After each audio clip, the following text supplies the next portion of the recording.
Attach the toilet tank to the bowl by aligning the gasket and bolts, seating the tank, and tightening evenly until snug.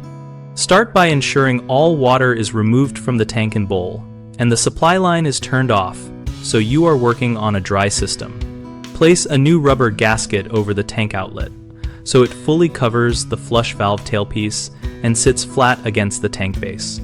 Insert the tank bolts with their rubber or neoprene washers from inside the tank, so the threaded ends extend downward through the gasket and tank holes. Hold the tank lid aside while you work.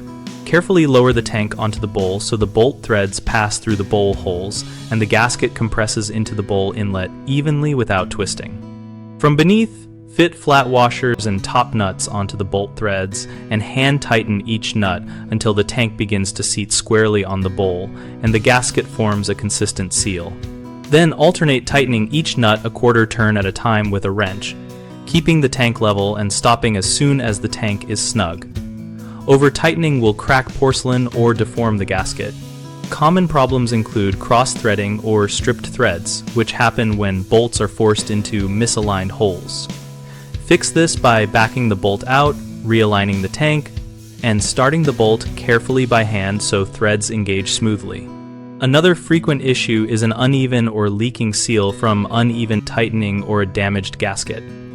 Correct it by loosening both nuts, reseating the tank, replacing a flattened gasket if needed, and tightening each side incrementally and evenly until the leak stops. A third concern is over-tightening that causes hairline cracks in the tank or bowl.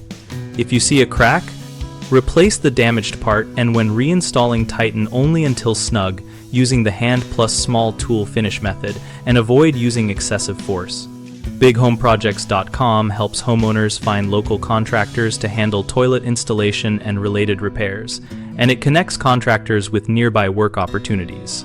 We also host a discussion community so homeowners and professionals can share tips, ask questions, and learn from each other.